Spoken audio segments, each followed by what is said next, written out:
मेरा नाम सुमित है। मैं पिछले 15 सालों से गाड़ियां चला रहा हूँ और शहर का चप्पा चप्पा जानता हूँ।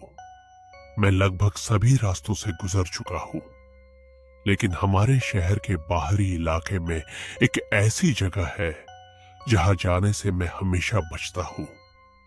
वो है नीलगिरी फॉरेस्ट का पुराना हाईवे।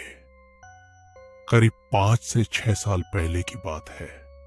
देर रात मैं अपनी कार से एक पैसेंजर को ग्रीन वैली रिसोर्ट में छोड़कर वापस अपने घर लौट रहा था।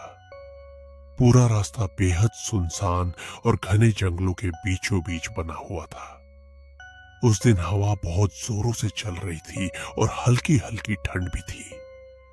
सन्नाटे को चीरने के लिए मैं कार में एक पुराना गीत गुनगुनाता हुआ जा रहा था। तभी अचानक मेरी कार की हेडलाइट की रोशनी में एक औरत सामने आई। मैंने पूरी ताकत से झटके से ब्रेक मारे। कार खिसकती हुई रुकी। मैं घबरा गया और उस औरत से माफी मांगने के लिए कार का दरवाजा खोलकर तुरंत नीचे उतरा, मगर वहां दूर दूर तक कोई नहीं था। मुझे लगा कि शायद इतनी रात को थकान की वजह से मेरी आंखों को कुछ धोखा हुआ है। मैं वापस अपनी कार में बैठा और जैसे ही मैंने कार स्टार्ट की, एक बूढ़ी सी औरत अचानक मेरी कार की खिड़की के ठीक बगल में आकर खड़ी हो गई। उसने मुझसे बेहद धीमी आवाज में कहा, थोड़ा आगे तक चलोगे? और बिना मेरे कुछ बोले वह कार का पीछे का दरवाजा खोलकर चुपचाप पीछे वाली सीट पर बैठ गई। उस औरत ने बेहद फटे पुराने कपड़े पहन रखे थे और वह पूरी तरह से मिट्टी में लिपटी हुई थी। उसका चेहरा उसके बिखरे हुए बालों से पूरी तरह छुपा सा हुआ था। मुझे थोड़ा अजीब और डर सा लगा कि रात के ठीक 3 बजे इस सुनसान रास्ते पर इस बूढ़ी औरत को कहाँ जाना है। मैंने कार के अंदर लगे रियर व्यू मिरर कांच से पीछे देखते हुए पूछा, मैडम कहाँ जाना है आपको? उसने बेहद भारी आवाज में जवाब दिया, आगे एक शमशान है, बस वही।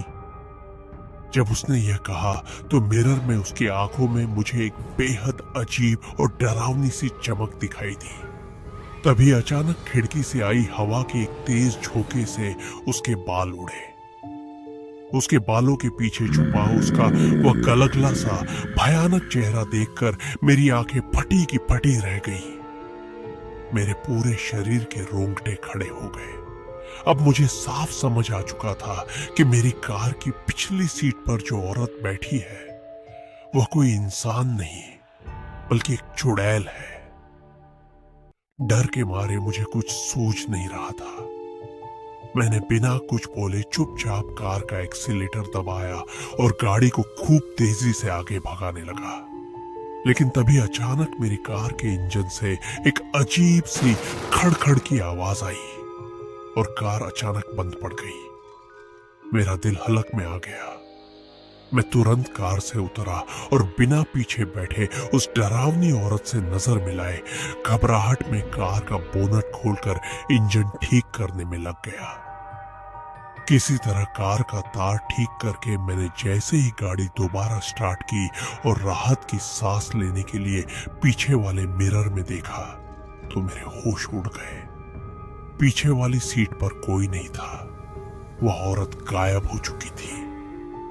तभी अचानक मेरी कार के बगल से एक दूसरी कार बेहद तेजी से गुजरी।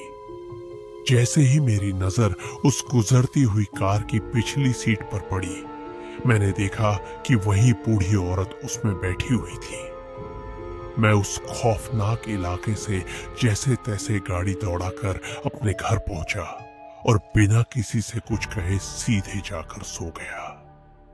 अगले दिन जब मैं सुबह उठा तो मुझे मालूम हुआ कि कल रात नीलगिरी फॉरेस्ट के उसी इलाके में एक भयानक कार एक्सीडेंट हुआ है और कार के ड्राइवर की मौके पर ही मौत हो गई है। लेकिन सबसे ज्यादा चौंकाने वाली और डराने वाली बात यह थी कि वो वही कार थी जो रात को मेरी कार के बगल से गुजरी थी और जिसमें वह बूढ़ी औरत बैठी हुई थी। इस रोंगटे खड़े कर देने वाले किस्से के बाद मैंने कई लोगों से कहानियां सुनी, कि उस पुराने हाईवे पर रात के वक्त ऐसी ही एक बूढ़ी चुड़ैल घूमती है जो अकेले ड्राइवरों को अपना शिकार बनाती है।